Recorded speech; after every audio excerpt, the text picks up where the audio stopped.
Somos su imagen de la sociedad civil. ¿Qué tal? Soy Jesús Zapata en su programa Gestión Social. Nos sentimos muy honrados de que el día de hoy tengamos la presencia aquí en el programa de la doctora en filosofía, joven doctora en filosofía, Mónica Ruiz. Mónica. Hola, ¿qué tal, Jesús? ¿Cómo estás? A los 30, muy bien. A los 32 años eres doctora en filosofía. Pues ya estamos en los últimos detalles, pero ya casi estamos del otro lado. Eres UNAM, tú eres UNAM, la licenciatura, la maestría y el doctorado. El doctorado 100% UNAM. 100% soy hija de la UNAM y bueno, me enorgullece decirlo. Me alegra. Soy muy feliz. Y gracias a la invitación que gentilmente gracias a ti, te Mónica. hizo el maestro en filosofía. También en los últimos detalles, pero ahí va. Todo aquí es en los últimos detalles. Así es. Diego Eduardo Merino Lazarín. ¿Cómo estás, Jesús? Como siempre, con el gusto de verte. Gracias, igualmente, como Y siempre. además agradecerte la gentileza de la invitación. No, al contrario, gracias, Mónica, muchas por gracias, haber Diego. aceptado. Mónica, solamente digo un par de palabras porque Sí, por luego favor, ya claro. le toca a Diego ser el facilitador de la entrevista. Preguntas como, ¿por qué le tenemos miedo al tema de la muerte? Y si pensamos que en la Segunda Guerra Mundial, si el enemigo capturaba a otros en cualquiera de los bandos, la regla era, con las cápsulas de cianuro, matarse. Sí. Matarse. Sin embargo, lo que es la eutanasia es otro mundo. Y el título de esta charla contigo es Las decisiones al final de la vida. La eutanasia en México. Y entonces ahora sí, le dejamos a Diego que él como facilitador lleve las cosas y también pues que hable algo más de ti, por favor. Okay, perfecto. Sí. Adelante, Muchas Diego. Gracias, Jesús. Pues quisiera contextualizar primero, bueno, más bien presentar a Mónica, sí, claro, para hacer gala de sus grandes conocimientos en la UNAM y trayectoria en la UNAM, ¿no? Entonces, sí. Como ya se hizo mención, estudia actualmente el doctorado en la Facultad de Filosofía y Letras, obtuvo el grado de maestra en filosofía en el 2012 y licenciada en filosofía también en la misma institución. Sí. Sus líneas de investigación son muy interesantes porque son... Alguna vez Slayman y yo aquí habíamos hablado sobre los filósofos malditos y Sade. Sí, claro, sí. Pues ella estudia uno todavía más álgido, no es maldito, pero es tocado con muchas pinzas y Mónica se acerca con todos los bríos a él. Su línea de investigación se centra en la moral y política kantiana. Immanuel Kant, filósofo gigantesco, ¿no? Algunos dicen que es una especie de Aristóteles moderno, ¿no? Es gigante. Así es la dimensión de Kant. Sí, No, Kant es impresionante. Yo no me meto, eso es demasiado para mí. Me da mucho miedo. Sí, y sin embargo, Mónica agarra no al toro por los cuernos, sino al minotauro por los cuernos y se mete a hablar de Kant. Mujer valiente. Muchísimo. Bueno, para defender a Kant sí hay que ser valiente. Sí, vaya que sí. Me ponen trabas seguido. Vaya que sí. Otra de su línea de investigación es la bioética, con especialidad en ética médica y filosofía política contemporánea. Oye, qué diversidad. De la parte de la bioética te vas a la filosofía política. Es que creo que están de la mano. Uno no puede hablar hoy en día de bioética si no estar pendiente de los marcos legislativos, de cómo se están moviendo las tienes cosas toda a la nivel razón. político. Tienes toda la razón. Es verdad. Creo que por ahí. Sí. El interés. Y algo vas a hablar de ello, ¿verdad? Durante la charla. Claro. Muy bien. Bien. Entonces, para ir delimitando, su investigación doctoral se centra en este estudio de la objeción de conciencia y su pertinencia y justificación al interior de la práctica médica, ¿no? Que es justamente el tema de hoy. Y bueno, es catedrática en la UNAM y es discípula de una de las grandes maestras kantianas de la UNAM. Sí.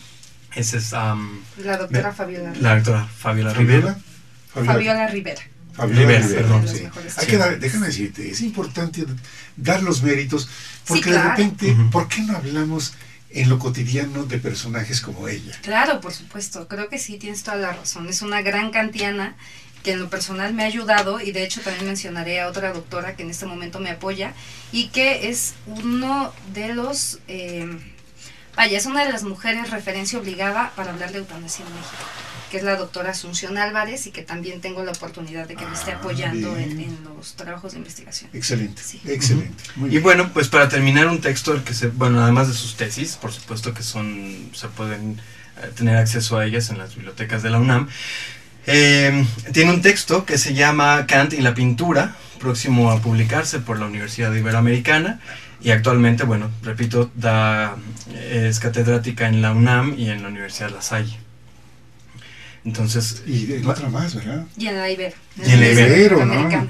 Mira, nada más. ¿A qué horas descansas? No descanso. sí, exactamente. La respuesta contundente sería no descansamos mucho, que digamos. Bien, bien, bien. Pero es tu pasión. Es mi pasión. Así que. Así es. Sí. Yo quisiera que, bueno, esta primera parte, este tema álgido, ¿no?, que es la eutanasia, habría que como contextualizarlo, porque hay muchísimos malentendidos sobre ella, ¿no? Por prejuicios culturales, Sí, por sí, prejuicios políticos también. Y bueno, quisiera que Mónica nos contextualizara como cuáles son los diferentes, qué se debe entender por eutanasia, si es legal, porque el tema es la eutanasia en México, Sí, claro. lo cual claro, no quiere claro. decir que exista, ¿no? O sea, es el tema en México, tema. Sí, ¿no? sí, sí. Entonces, bueno, quisiera que Mónica nos pusiera en contexto, ¿no?, sobre los distintos tipos de eutanasia que hay, suicidio asistido, todo ese tipo de términos que creo que de todos los programas que hemos tenido juntos, este es uno de los más fuertes, Sí. pero también uno de los que será enriquecedor, igual que todos, pero con un toque particular, que es este tema tan delicado, controversial. Sí. Bueno, pues efectivamente tienes toda la razón. Hablo de eutanasia en México, pero ello no significa que la eutanasia esté legalizada en México. Bueno, para empezar, ¿qué es eutanasia o qué se entiende por eutanasia? Sí. Hay por lo menos una división básica, que es hablar de eutanasia activa y eutanasia pasiva. Ahorita voy a referir qué problemas tiene esta distinción, pero primero la hago. La eutanasia activa es cuando una persona, con sus facultades mentales intactas, decide solicitar la ayuda de un médico para ayudarlo a morir. ¿Y esta ayuda en qué consiste? Bueno, en que le puede inyectar un medicamento que le va a conducir a la muerte. Esa es eutanasia activa.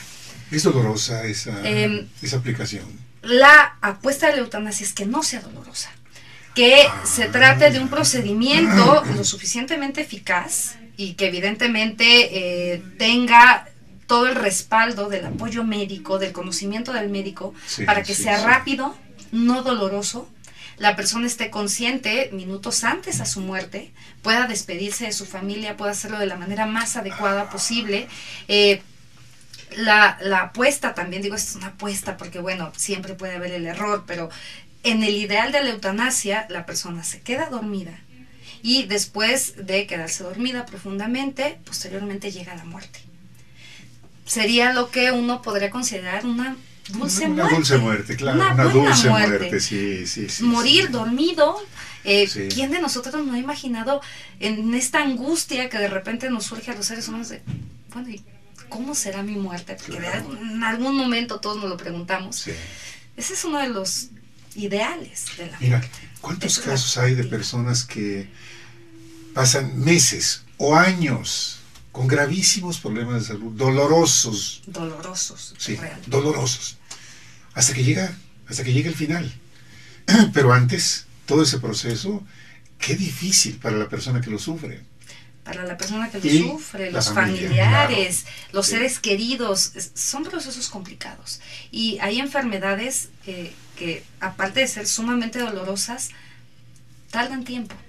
Tardan tiempo en que de verdad la muerte llegue de manera natural. Sí, sí, sí. Entonces, sí, claro, hay circunstancias en las que uno dice, es increíble que una persona pueda soportar tanto dolor en tanto tiempo.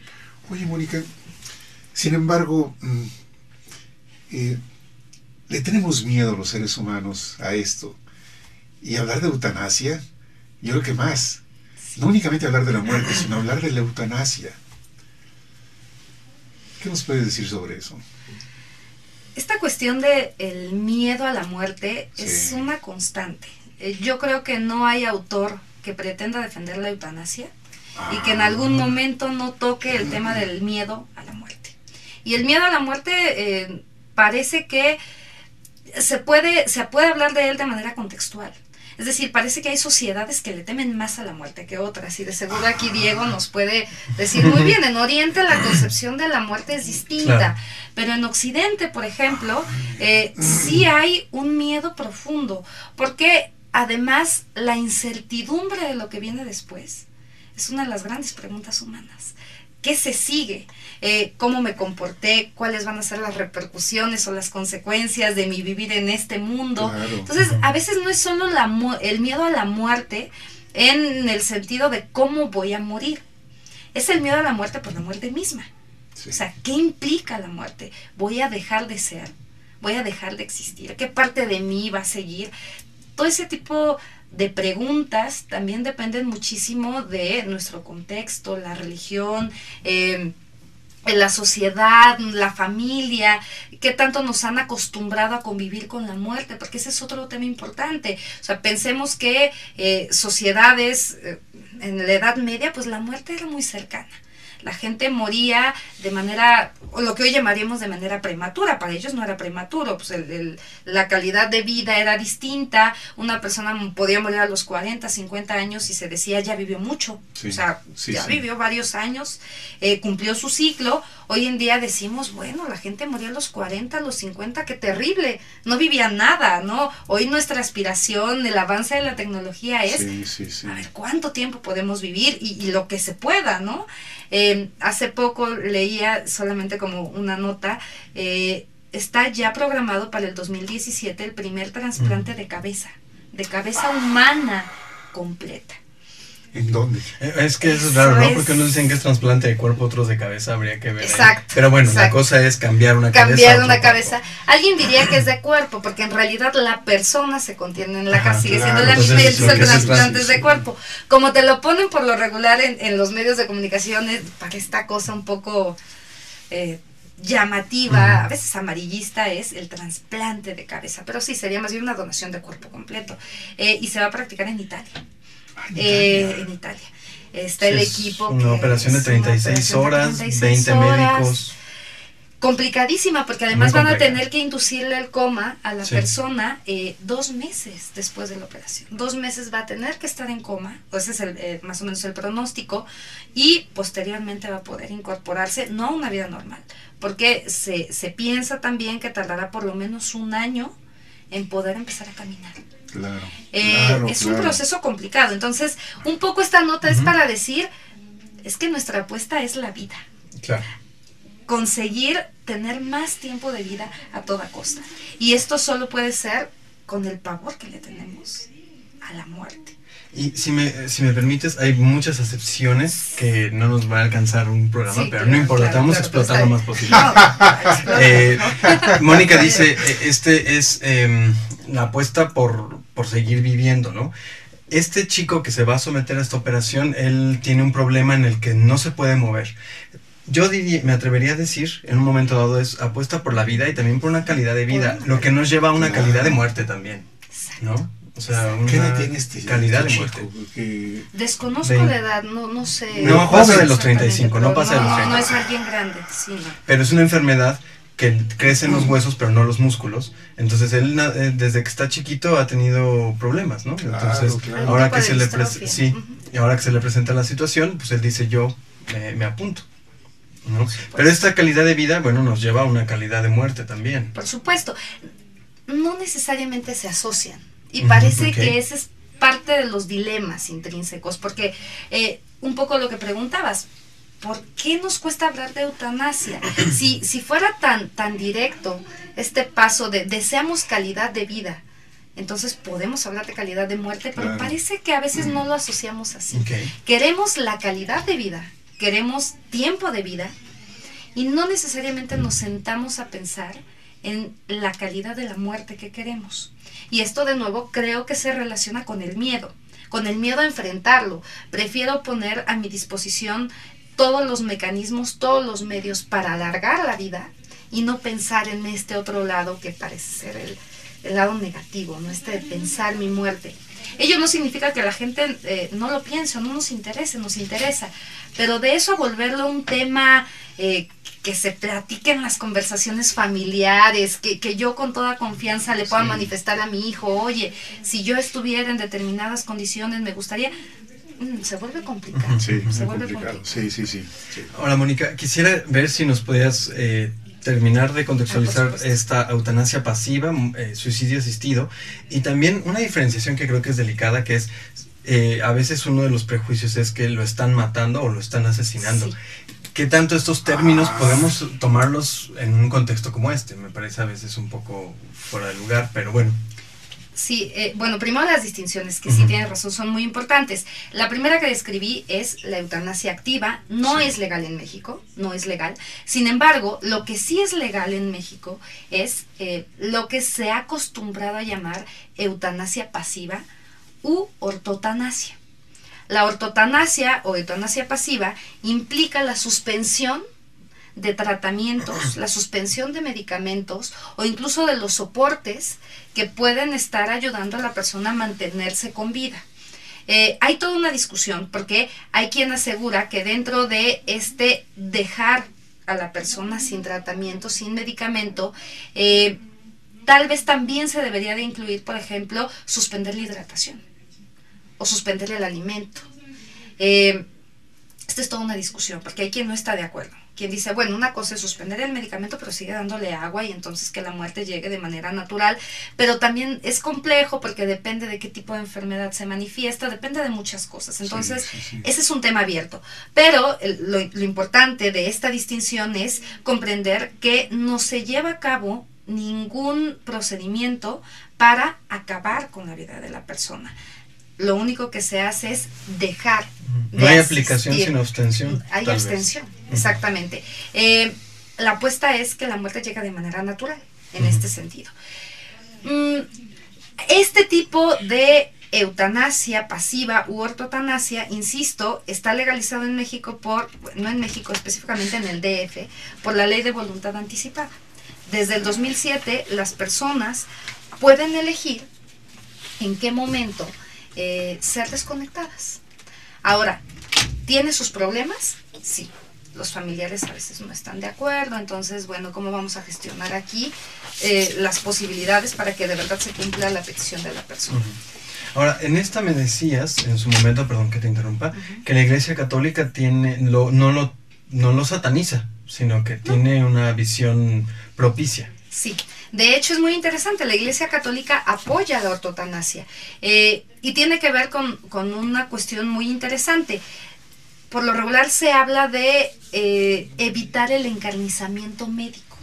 ¿Qué es el encarnizamiento médico? Cuando se sabe que las posibilidades de curar a la persona son mínimas y aún así se siguen intentando una serie de tratamientos que van más allá de las desgastantes, de las posibilidades reales, de lo que el paciente puede aguantar, por expectativas muy pobres. Sí. En este punto, parece que la Iglesia tiene buenas razones para decir, evitemos el encarnizamiento médico, suspendamos y, bueno, la muerte llegará de manera natural. Entonces, qué interesante tema con la doctora en filosofía Mónica Ruiz. La eutanasia en México. Y bueno, el facilitador del programa es Diego, maestro en filosofía, Diego Eduardo Merino Lazarín. Déjame hacer una mención, Mónica, porque en esta misión que tenemos del programa Gestión Social, de llevar temas interesantes y útiles a nuestro auditorio, tenemos muy presente el hacer algo diferente. Y tener filosofía en el programa es algo diferente, por supuesto. Pero además, hacer la filosofía amigable. Vamos, todo esto de lo que estamos hablando, en principio es hablar de filosofía. Sí. Tu tesis misma de la licenciatura en filosofía, la profundidad la da la filosofía. Sí, definitivamente. En general, creo que parte de las motivaciones es poder hablar de filosofía, pero de filosofía práctica. Porque, bueno, no sé si tristemente, pero generalmente se entiende filosofía como historia de la filosofía. Entonces vamos a hacer una cronología de autores, vamos a hablar de su vida, algunas tesis importantes, ciertos libros que marcan parámetros, Aristóteles, Platón. No, por supuesto, que nos tienen mucho que decir, pero un poco este tipo de tesis, este tipo de trabajos es tratar de decir, no, la filosofía no solo es historia. Lo que podemos hacer es llevarla a la práctica y dije, puede ser útil para argumentar sobre problemas contemporáneos, problemas que le interesan a la gente, problemas que no nos son ajenos, que por el contrario están ahí, presentes, algunos mucho más tratados que otros, eso seguro, pero la filosofía tiene algo que aportar. Cuando tú elaboraste tu tesis para obtener la licenciatura de filosofía, Kant, ¿por qué tiene tanto significado en tu vida? Sí, esa es una de las pláticas constantes con Diego. Sí, porque Kant... ahora te pido que compartas. Claro, lo voy a compartir y me encanta compartirlo, porque en realidad cuando se habla de filosofía kantiana también hay una tendencia a hablar de ella en un sentido bastante serio, solemne, cerrado. Bueno, es que se trata de un filósofo que sí planteó ciertos presupuestos de la moral, pero no es aplicable. Nos regresa justo a este tema de hablar de filosofía solo como historia de la filosofía, pensando que son tesis aisladas que no se pueden bajar a cuestiones prácticas. Bueno, mi apuesta es que no, que de hecho la filosofía kantiana tiene elementos importantes. Por ejemplo, él habla de la autonomía de los agentes racionales, que es básicamente el concepto que retomo para trabajar esta tesis. Me parece que es fundamental si vamos a hablar de un tema como la eutanasia, decisiones al final de la vida. Bueno, ¿quién decide? El que decide es un agente capaz, es un agente competente, y cuando hablamos de capacidad y competencia, hablamos es una persona con toda la capacidad de proponerse sus propios fines, de decidir qué quiere para su vida. Evidentemente bajo la consigna de no dañar a otros con ello. O sea, yo no me puedo proponer como fin, desde una teoría kantiana, ir a secuestrar a alguien por mi propio beneficio. Evidentemente hay límites. Pero la idea kantiana de la autonomía en este aspecto es: respetemos a todos los seres humanos que quieren proponerse fines, que de hecho se proponen fines, y si no están alterando el orden público, si no están alterando directamente a otro, pues respetemos su decisión. Oye, Mónica, esto me hace pensar en la donación de órganos, porque también es una decisión del final de la vida. Sí. Estoy dispuesto a ceder mis órganos porque alguien lo necesita. Hay muchas personas que necesitan órganos para poder seguir viviendo. ¿Se relaciona con el pensamiento de Kant?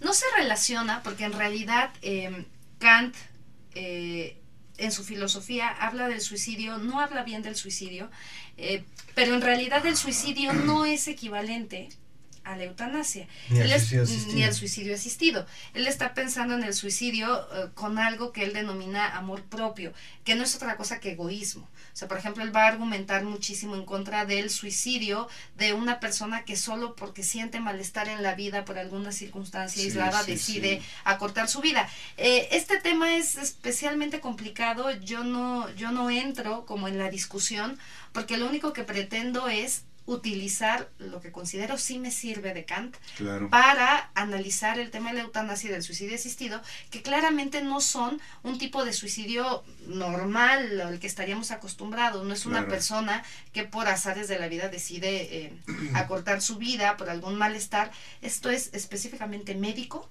un padecimiento médico, un sufrimiento constatable médicamente, y que evidentemente nos lleva a suponer hay buenas razones para que la gente decida acabar con su vida bajo estas circunstancias y solo bajo estas circunstancias. Sí. Eso es lo que defiendo. Y con respecto a la donación de órganos, él tampoco lo trata, pero me parece que también desde la autonomía habría buenas razones para decir, cualquier persona que decide libremente donar sus órganos para ayudar a otros, Sí. excelente. Es que de verdad debería de ser una cultura la donación. Desafortunadamente en nuestro país no lo es. Y a veces la cultura también imposibilita que se pueda llegar a contemplar eso. Y cuando digo imposibilita no es de manera peyorativa. El mundo judío, por ejemplo, no puede donar órganos más que aquellos órganos que tengamos dos.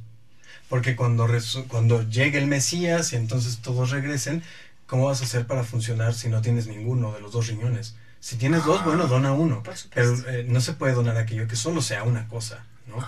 Entonces es una cosa ahí delicada porque ellos mismos buscan pues limitarse por esta creencia. Digo, no es peyorativo ni nada, pero así como dice Mónica, es una cuestión cultural. También a veces la cultura, es que la cultura posibilita e imposibilita, ni no necesariamente para bien ni para mal, es decir, es solo un limita, movimiento. y limita constantemente. Por ejemplo, ahorita pensaba, hoy en día es posible el trasplante de rostro.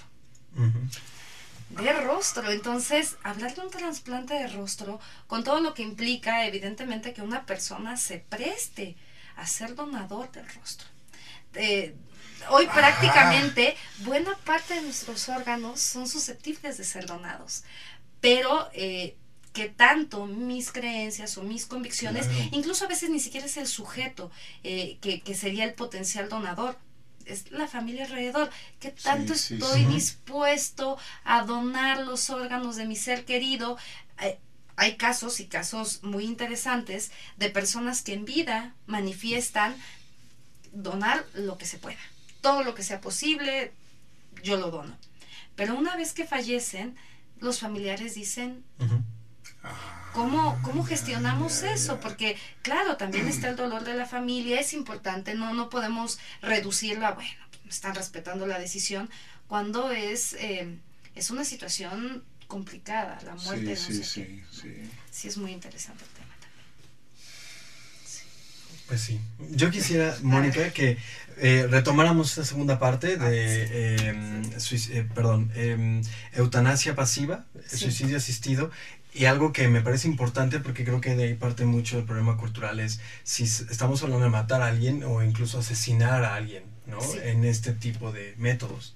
Por supuesto. Bueno, les comentaba la primera distinción, que es la eutanasia activa, de la cual ya hablamos. También les hablaba de la eutanasia pasiva u ortotanasia, que Sí. tiene que ver con el suspender un tratamiento y bueno, toda esta discusión de si también la hidratación, el alimento, etcétera, que está básicamente, como decíamos, también está bien visto por ejemplo, por la Iglesia Católica, que es la iglesia predominante en nuestro país, sin duda. Acepta la ortotanasia para evitar el encarnizamiento médico, del cual también ya hablábamos brevemente, y la última distinción sería el suicidio asistido. El suicidio asistido es una variante de la eutanasia activa. Mientras en la eutanasia activa lo que yo tengo es la posibilidad de llevar a cabo un procedimiento que el médico ejecuta para que la persona muera. En el suicidio asistido también hay apoyo por parte del médico para encontrar la dosis adecuada de acuerdo al peso de la persona, al padecimiento, varios factores, pero la persona es la que con propia mano toma el medicamento. Ya. Por eso se le conoce como suicidio asistido. Porque evidentemente no entraría en la categoría de suicidio asistido ni sería susceptible de legislación si no hay un médico, un profesional de la salud, avalando lo que esta persona puede tomar para producir los mismos efectos que en la eutanasia. Sí. Una muerte rápida, segura, o sea, sin incertidumbre de falló, para que la persona no sufra, para que la persona entre en un estado de sueño profundo primero y posteriormente llegue la muerte de manera rápida. No es fácil encontrar quien te asista. Por supuesto que no.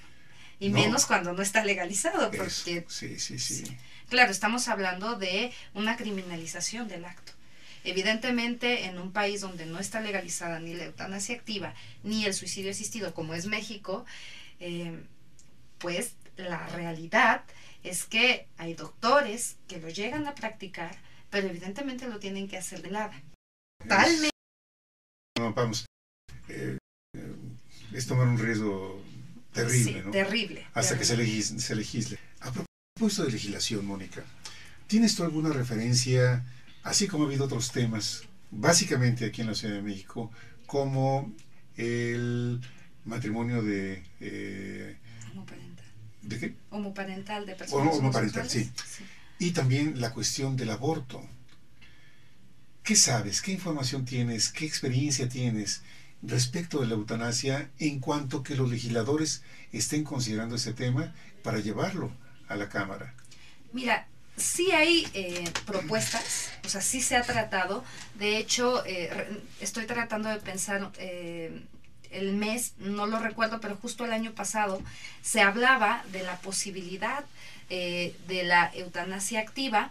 Esto sí lo quiero mencionar porque por lo regular la propuesta ha sido legalizar la posibilidad de solicitar eutanasia activa. No Sí. se ha hablado de suicidio asistido, no tengo contemplado que se hable de suicidio asistido. De hecho, en las legislaciones donde se legaliza la eutanasia, no necesariamente se legaliza el suicidio asistido, y al revés, lugares donde se eso es. legaliza el suicidio asistido, no necesariamente se legaliza la eutanasia.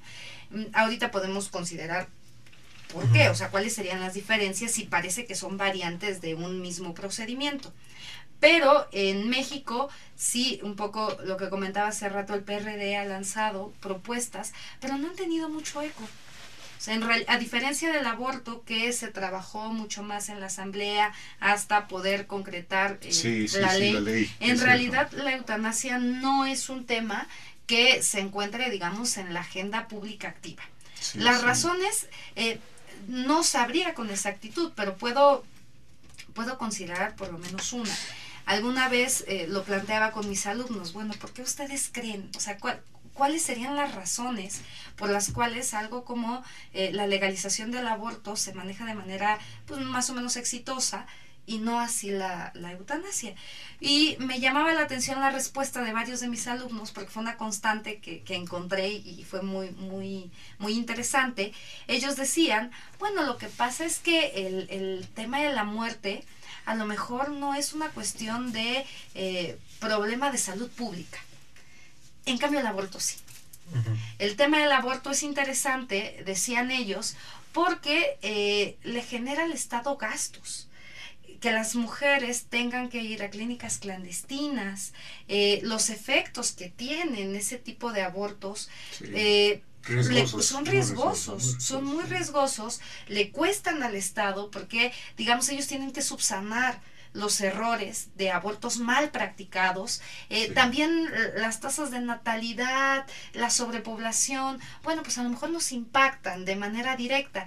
En cambio, hablar de la muerte, hablar de la calidad de la muerte, pues parece ser que no resulta un tema de agenda pública como tan necesario, ¿no? Yo no sé si esa sea una respuesta, pero me llamó la atención porque revisando parece que habría buenas razones para que también se hable de eutanasia. Ahora bien, lo que pasa es que no hablamos con los legisladores. No hablamos con los legisladores. Te voy a poner un ejemplo. Se habla mucho de una posible ley del comercio en la vía pública. Un tema muy difícil, porque tiene que ver con los vendedores en la vía pública. No es así tan sencillo el tema. Que hasta el momento la iniciativa de ley ahí está, detenida. Porque los líderes del comercio en la vía pública dicen, por favor que esto sea consensuado, hablen con nosotros, no tomen decisiones unilaterales. Es un caso muy palpable porque tú lo puedes ver en las redes sociales, en Facebook. Sí. Hay información permanente sobre esto. No es el caso de la eutanasia. No. Dime, ¿quiénes en redes sociales hablan de eutanasia? Yo no veo ese tema, así, que esté palpable. Palpable. Que estén diciendo, oiga, señores legisladores, tomen en cuenta este tema, por esto, por aquello. Lógicamente se requiere una preparación para este tema, ¿no? No puede ser tan simple, no se me antoja que sea un tema tan fácil de tan hablar. fácil, no. No lo es, no lo es. Pero sí, ¿quiénes pueden participar? ¿Médicos? ¿Filósofos? Médicos, ¿Abogados? filósofos, abogados, por supuesto. Los juristas son una parte fundamental para Sí. tratar de pensar el tema. En general, cuando se trata de conformar un colegio de bioética, se piensa sobre todo en estos representantes de estas disciplinas. Se habla, por ejemplo, de filósofos eticistas específicamente, se habla de médicos, biólogos, médicos, se habla por supuesto de abogados, e incluso dentro de los comités de bioética en muchas ocasiones, yo diría tal vez en la mayoría, se recurre a personas en el ámbito religioso. Eso también es una realidad. Ahora, los comités de bioética son necesarios, son importantes, pero también son un tema polémico, porque la posibilidad de llegar a acuerdos entre personas con profesiones tan distintas se vuelve una cuestión compleja, sobre todo cuando se llama a comités de bioética a tratar de dar solución a un caso concreto. Que son, por ejemplo, los más sonados. Hace poco, y Diego me hacía el favor de recordarme el caso de Brittany, en este momento no recuerdo su nombre, pero salió a la luz pública como el caso Brittany, en Estados Unidos, de una chica con una enfermedad severa, si no mal recuerdo, es cáncer, es un tipo de cáncer, y esta chica, al enterarse de la situación, que está desahuciada, solicita la eutanasia y ella programa su muerte. La programa para el 1 de noviembre del año pasado, y efectivamente se llevó a cabo. Este tipo de casos son los que ponen en la mesa el tema. En las redes sociales, la gente habla de eso, se hacen reportajes, pero desafortunadamente pasa el caso y se olvida. Justo hoy, el día de hoy, veía un documental de este caso, el caso de Brittany, y era muy interesante porque uno de los médicos que estuvieron al tanto del caso decía, bueno, el día que ella muere, todas las redes sociales hablan del tema.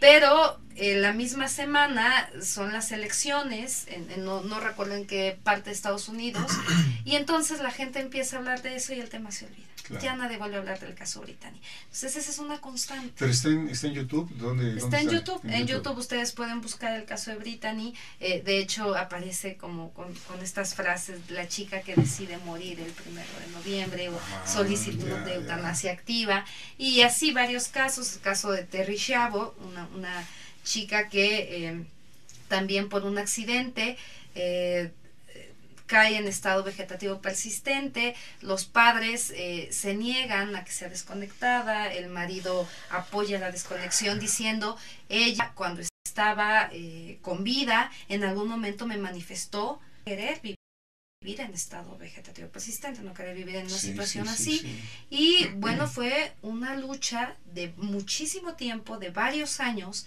hasta que la corte concede al esposo el poder desconectarla. ¿El caso, no así el caso como, dónde fue? ¿En qué país? En Estados Unidos. En Estados Unidos. Ese tipo de casos son, digamos, los casos conocidos, complejos, que de repente logran poner el tema a la luz pública, pero bueno, pasan.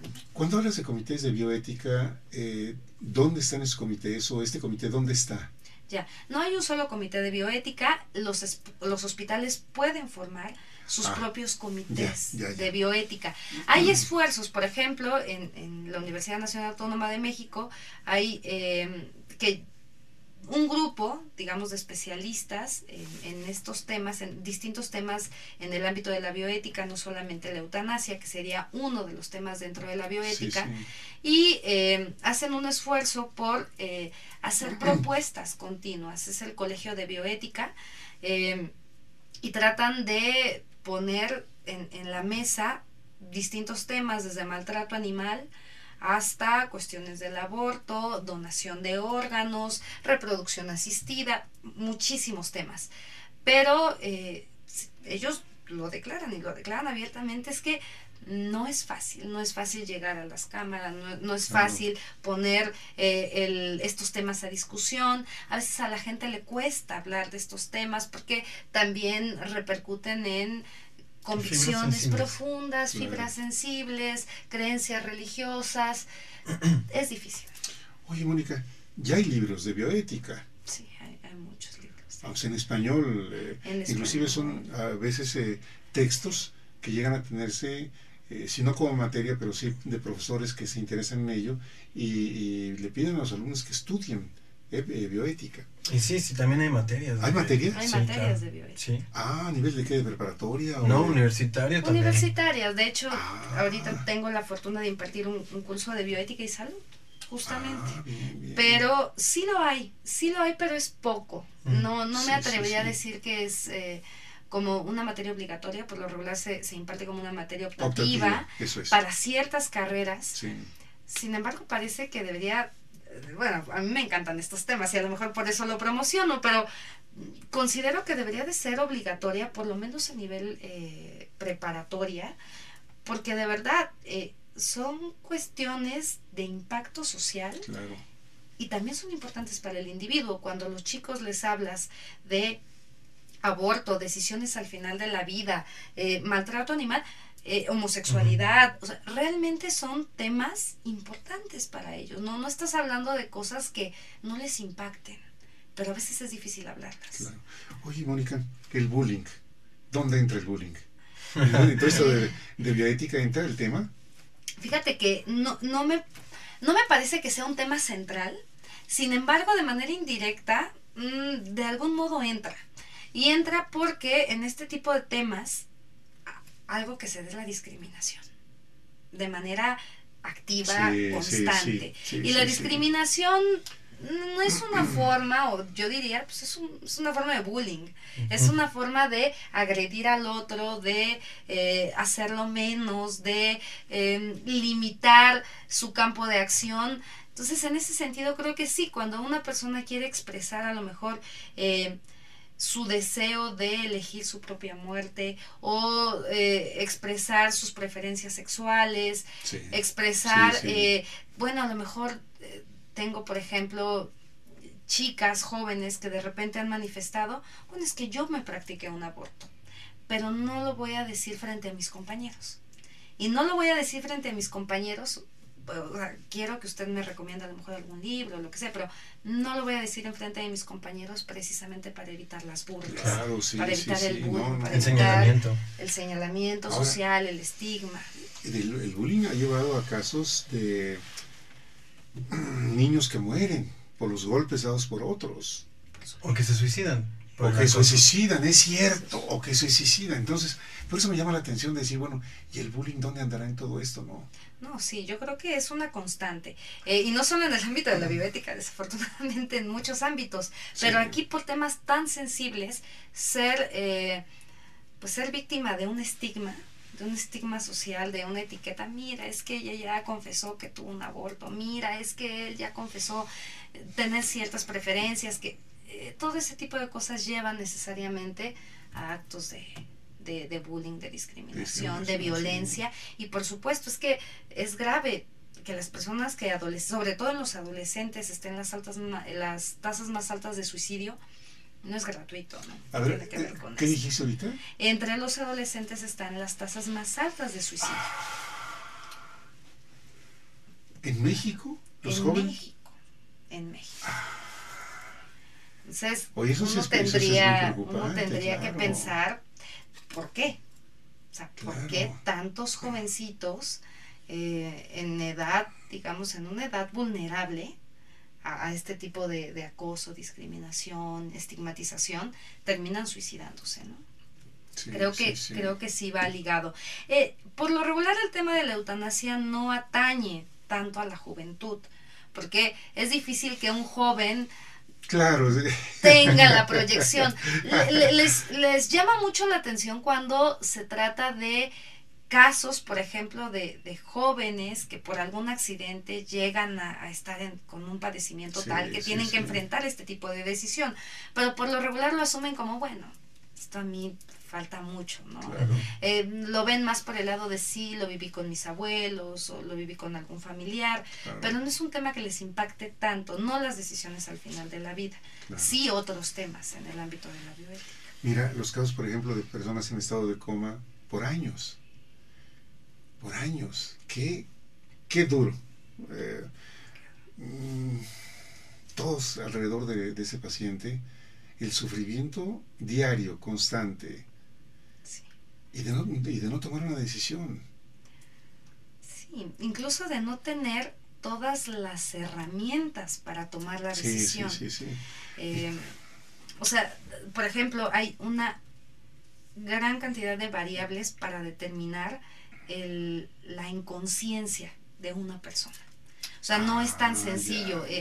El coma, el estado vegetativo persistente, incluso hay un estado vegetativo persistente que responde a ciertos estímulos, por ejemplo a la luz o a la música. Entonces decir que tenemos todas las herramientas para decidir desconectar o no a la persona, a veces no es tan sencillo. Claro. Y hay buenas razones por las que en muchas ocasiones los parientes se niegan a una desconexión. Sí, sí. Impacta mucho porque cómo le ofreces certezas a los familiares cuando por mucho que haya avanzado la medicina, la tecnología, a veces hay grados de incertidumbre. Claro. O sea, yo no te puedo asegurar que tu familiar en algún momento no va a despertar, porque incluso a veces se asegura que no va a despertar y bueno, son casos aislados. Sí, sí. Pero Sí. han llegado a suceder. Entonces, a un familiar que tiene a su ser querido postrado en la cama, no le vas a decir que él no puede ser uno de esos casos. Claro. Uno de esos casos que tal vez en 10 o 15 o 20 años despierta. No se lo puedes decir. Y a veces el médico dice, bueno, es que no, las probabilidades son prácticamente nulas. Pero ese prácticamente nulas Sí. mantiene la esperanza, Claro. por supuesto. Oye, qué tema tan difícil, ¿eh? Sí, es un tema Porque, complicado. vamos, ¿cuántos especialistas sobre eutanasia hay en México? No, yo me atrevería a decir que pocos. Que pocos, ¿verdad? Porque, Sí, insisto, sí es un tema poco tratado. poco tratado. Bueno, pero existe el tema. Y Sí, tú ya has dicho, afortunadamente. depende también de el interés de los que llegan a ser legisladores, de la conciencia que tengan sobre ello, posiblemente hasta la experiencia en familia de haber vivido casos de estos, y también de la parte de la sociedad. Por supuesto. Sí, sobre todo porque es un tema que no nos es ajeno. O sea, todos vamos a llegar a la muerte, inevitablemente, y de distintas maneras. Entonces, nos tendría que importar, ¿no? Claro. Insisto, hablar de ello es difícil, Sí, pero sí, no sí. nos es ajeno porque, vaya, la muerte es un tema. En México además es muy curioso cómo lo tomamos. Nos reímos de ella, pero cuando se trata de hablar Claro. en serio es cuando la reticencia. Sí. Y creo que aquí, o sea, es poco tratado y todo, pero todo el mundo sabe bueno, no todo el mundo tal vez sepa lo que es la eutanasia, pero cuando surge este tema, que a lo mejor no le llaman eutanasia, sino matarlo porque ya no se va a despertar, ¿no? Sí. Todo el mundo tiene, todos tienen algo tenemos que opinar, opinión, ¿no? Entonces claro. todos en la mesa, ya que se fueron los niños a dormir, hablan de eso. Entonces creo que aquí los términos son importantes, porque voy a hablar desde un lugar común, completamente común. Y este lugar común es como, no está bien matar a alguien porque no está bien, ¿no? O sea, la idea de la eutanasia es que se está matando a alguien o que algunas veces hasta se le está asesinando. El médico es un salvador de vidas, no un asesino. Sí, sí. Eso es así, o sea, si se está matando a alguien o se está asesinando a alguien o no. ¿Cuáles son los términos? En los detalles se esconde el diablo, ¿no? Entonces, Sí. ¿cómo se tratan esos términos? O sea, si lo está matando, Sí. no lo está matando. Estoy hablando desde un espacio común, ¿no? Claro. Claro. Claro, y es muy importante lo que señalas. Mira, a mí me gustaría decir que este problema o esta incertidumbre de se está matando, no se está matando, se está asesinando, en realidad se resolvería por una cuestión de aclarar términos. Y desafortunadamente parece que no. O sea, parece que tú puedes tener muy claro el término eutanasia, suicidio asistido, ¿no? Lo que implica cada uno. Y aún así, la convicción que tú tengas acerca del valor de la vida es lo que al final determina si justificas o no justificas el acto. Claro. Y eso es muy fuerte eso, porque estás hablando de el valor de la vida. Cuando, si el perro ya está mal, lo duermes. Sí. Pero es un perro, ¿no? No O es un ser humano. son las 3 de la mañana y un mosco me molesta, lo mato. Entonces, eso del valor de la vida es un poco ambiguo, Es un ¿no? Porque, tema ¿qué vida? complicado. La vida del mosco no vale la pena. La vida de la cucaracha no vale la pena. Entonces, realmente no tenemos un valor de la vida, porque esas son vidas menores. Sí, no es la vida humana. Exacto, entonces No ahí la es vida delicado, humana. exactamente, ¿no? Sí. Porque es como el valor de la vida, pero ¿desde qué aspecto? ¿Qué parámetro? Por Porque le supuesto. preguntas a un jainista cuál es el valor de la vida, toda. Por eso cuando me enfermo no tomo nada para no matar al microbio. Si tiene que estar ahí, que se desenvuelva, porque toda vida es valiosa. Desde un paradigma jainista. Desde un paradigma Sí, jainista. claro. Pero en un paradigma occidental es como si el valor de la vida, pero De estas sí, cierta vida. estas no. Exacto, el orangután que se quede en la jaula, pues es un chango, ¿no? No, O sea, estamos hablando. que estamos no hablando pasa de seres nada, ¿no? humanos. Oye, pero Entonces, no es- ahí viene este parámetro de valor de la vida. Es muy relativo. Los aspectos religiosos en esto. Los aspectos religiosos son otra constante. Claro. Es muy importante y en general creo que no agotaríamos el tiempo para hablar Claro, sí, solo sí. del tema del valor de la vida, Sí. pero algo que tengo que mencionar porque me parece muy importante. Hay distinciones, por ejemplo, se habla de la vida biológica. Entonces, si es un respeto a la vida biológica, claro, uno podría argumentar este tipo de cosas. Si es vida biológica, es cualquier vida. O sea, no hay distinción entre si es de humano, si es de un animal que no racional, etcétera, ¿no? Somos animales racionales, pero valemos más en esta escala de animales racionales, sobre todo en el paradigma occidental. Pero también cuando se defienden temas como esto de eutanasia, suicidio asistido, evidentemente la prioridad o el énfasis no se le da al valor de la vida biológica, no solo. Por supuesto que la vida biológica de la persona es importante, pero hay algo más y tiene que ver con la calidad de vida. Más que la vida biológica, vamos a hablar de calidad de esta vida biológica. Y otra cosa muy importante, la calidad de esta vida biológica se pondera en relación a si puedo o no hablar de una persona constituida. Es decir, de una persona, un poco siendo el concepto de autonomía kantiano, una persona que es capaz de proponer fines. Y esto es muy importante porque a veces se confunden varias decisiones al final de la vida con eutanasia. Por ejemplo, una persona en estado vegetativo persistente que no puede decidir por ella misma, porque no puede expresarse, y tampoco tiene una voluntad anticipada, o sea, no firmó, no escribió, dijo previamente, yo quiero que en este caso suceda esto, en realidad no estaríamos hablando como tal de eutanasia, porque no hay un pedido explícito de la persona. No tiene conciencia la persona. Entonces, en realidad es una decisión, dirían en la literatura en bioética, una decisión subrogada. O sea, hay un tercero que está solicitando este tipo de tratamiento, este tipo de terminación de la vida. Y por buenas razones, a lo mejor porque considera que a su familiar no le hubiera gustado vivir en estas condiciones, etc. En el caso de neonatos o de infantes, abortos en meses ya avanzados de gestación, también es un problema. Cómo terminar la vida, si se trata de un bebé, también hablar de eutanasia no parece tan propio porque no hay una decisión explícita del bebé. Pero en el caso de la eutanasia o del suicidio asistido, no se supone, estamos hablando de una persona que tiene o que ha tenido una historia de vida y que sabe cómo quiere vivir su vida. Entonces, si lo que se le ofrece hoy es una mala calidad de esa vida a la que él estaba acostumbrado, bueno, parece que podemos conceder que tiene buenas razones para solicitar su muerte. Pero evidentemente, si yo lo que pondero es la vida biológica, entonces siempre voy a considerar que esta persona no tiene derecho a decidir su muerte. porque lo prioritario es conservar su vida biológica, Sí, sí. no así sus intereses, proyecciones, etc.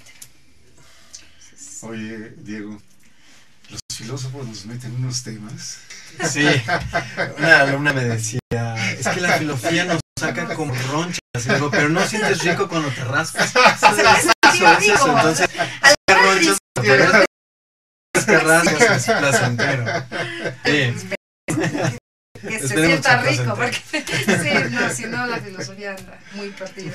Sí. Pero fíjate, Mónica, lo que yo decía hace un rato, es que cuando en gestión social hablamos de estos temas, tú dices, primero lo pone uno a pensar, Sí. que no es un tema cotidiano. Vamos, ¿con quién hablas de este tema? Esa es la pregunta, ¿con quién hablamos de este tema? ¿Con quién hablamos de este? Un poco Digo, nosotros es fácil porque lo platicamos, pero antes de eso, pero ¿no? en casa, ¿con quién hablaríamos de este tema? ¿Con mis hijos? Claro. ¿Con mi pareja? ¿Con mis padres? Parece que con los Con la padres gente que se todo es quiere más y la gente que complicado quiere, con la que gente. queremos, no queremos luego escuchar eso. ¿No? Eso es lo. Sí, porque la muerte de un ser querido, y parece que estos temas, aunque de hecho sepas que tu ser querido en este momento no se encuentra en tal decisión, el saberlo, Sí, Claro. sí. ya me ponen, no es fácil hablar de eutanasia con mi hijo. Es más, no es fácil hablar ni de testamento. voluntad, Imagínate ni del de eso. testamento. Es verdad, O sea, sí. es mucho. No hablemos de voluntades anticipadas, no hablemos Sí. de qué querrías en tal circunstancia, porque en nuestra proyección a futuro, lo que menos quiero es suponer que me voy a encontrar en una situación donde tenga que decidir. Insisto, a pesar de saber Que ahí está. que vamos a llegar, todos vamos, inevitablemente de una manera u otra, a morir. Sí, es un tema complicado. En fin, algo, perdón, y solo para cerrar Sí. con este asunto, justamente con mis alumnos les decía, vamos a hacer una dinámica, y una de las dinámicas es, van a llenar un documento de voluntad anticipada. ¿Y sí lo hace? Tus dinámicas son maravillosas. apenas vamos a intentarlo, Muy pero interesante. lo que les quiero comentar es la reacción. Sí, La sí, primera sí. reacción fue, ¿en serio? Digo, a ver, y solo lo quiero aclarar, y de verdad lo quiero aclarar, no la van a firmar, o sea, no va a llevar su firma, no me la voy a quedar yo, o sea, se la van a quedar ustedes, solo como un ejercicio, o sea, Claro. nadie les está obligando a firmar una voluntad anticipada, Claro. no es ni la dinámica, pero me parece que hacer el ejercicio de poder escribirlo, Sí, de sí. ver qué tipo de preguntas, cómo lo voy a escribir, qué me gustaría, tan solo el ejercicio mental de pensar la posibilidad, empieza a abrir canales de comunicación, que a lo mejor de otra manera no estarían, ¿no? Entonces, tal vez como ejercicio todos nos deberíamos de poner en algún momento a llenar nuestra Redactar. voluntad anticipada, pues como primer acercamiento tal vez, ¿no? A lo mejor contestas la primera pregunta y ya no quieres contestar las otras, y es totalmente razonable. Pero a lo mejor es un primer paso a pensarlo, por lo menos, ¿no? Pues qué tema el día de hoy, ¿eh? Qué tema. Sí. Me gustaría poder tener comentarios del auditorio. Sería muy interesante. Sería muy interesante. Que quienes vean el programa después en YouTube dijeran, oye, yo opino esto. Y entonces empezar también a percibir qué es lo que piensan los demás. ¿Qué es lo que piensa la gente? En la caja de comentarios está abierta siempre. Sí, Ujú. vamos a ver, vamos a ver. Estamos llegando a la parte de cierre del programa. Por favor. Es que, no sé. Primero que nada, agradecerte Sí, muchísimo. Mónica. sí, sí, Ay, sí, no, muchísimo muchas gracias a sí, que hayas ustedes. estado aquí en este No, yo encantada. espacio. Creo que para profundizar se necesitarían muchísimos más programas. Sí. No sé, no es el tipo de temas que yo trabaje. Siempre le estoy preguntando a Mónica que me enseñe más, porque no es algo que mi línea de investigación es pues otra, ¿no? Mucho más. Más interesante, pero me encanta y él me enseña de lo suyo. Entonces, no sé, tal vez por un poco ya pegado a la línea de investigación de mis autores que son muy individualistas, todos apologetas del egoísmo y demás. Creo que es un problema muy individual que atañe, o sea, es un problema muy individual que atañe a la vida de las personas, pero también es individual porque hay individuos que están cerca de las personas individuales, ¿no? O sea, Sí. creo que ahí está lo complejo, porque creo que este ejercicio tan interesante que ya hiciste o estás por implementar con los chicos, lo cual será maravilloso, seguramente maravilloso, y si me permites te robaré la dinámica para mis chicos. Yo creo que sí hay que hacerlo. Creo que la apuesta no es ensimismarse, sino introyectarse, ¿no? Exactamente. Que es muy diferente. O sea, el ensimismamiento que nos hace perder de vista la otredad, a diferencia de la introspección o la introyección, que es tener en cuenta los de afuera, pero sin dejar de tomar en cuenta lo mío, Por supuesto. mis intereses y autonomía, ¿no? Entonces, pues es un tema muy complejo, muy complejo, Sí. muy delicado, y que pues muchas veces se resuelve ya en el momento, o podemos tomar un partido real ya en el momento, ¿no? No es tan fácil señalar. Sí. ¿Con qué quieres cerrar el programa, Mónica? Pues como último comentario, y que me parece muy relevante lo que acaba de comentar Diego, esta cuestión de se resuelve al final tiene que ver con la inevitabilidad de la muerte. Claro. Entonces, si de entrada sabemos que es inevitable, pues la única invitación que me gustaría hacer es, ¿por qué no pensarlo un poco antes? Tal vez parte de los conflictos emocionales que surgen de tener que tomar decisiones precipitadas, porque nunca quise tocar el tema, y entonces cuando está ahí tengo que volcar toda mi emocionalidad a una decisión que a veces me exige racionalidad, porque los médicos llegan dándome datos claros, objetivos, pero mi emocionalidad está ahí operando, porque es mi ser querido, en fin, ¿no? Sí. Entonces, la invitación solo es, si sabemos que es inevitable, intentemos pensarlo un poco antes. ¿Por qué no? Darnos la oportunidad, no obligarnos, un ejercicio de introspección para pensar este tipo de cosas. Muy bien. Isabel, hemos llegado al final del programa. Muchísimas gracias. Doctora en Muchísimas filosofía, gracias. Mónica Ruiz. Jesús. Estoy muy Gracias. agradecido. Oye, Mi querido Diego, Gracias, Jesús. tú eres el promotor de presencia de personas como Mónica. Me lo Muchas aprecio gracias. muchísimo. Gracias, igualmente, Jesús. Muchas gracias. Muchas gracias. Gracias por haber Muchas estado con gracias, Mónica. nosotros. Diego, muchas gracias. Pásenla bien. Gracias. Hasta la próxima. Isabel, Hasta la muchas próxima. gracias.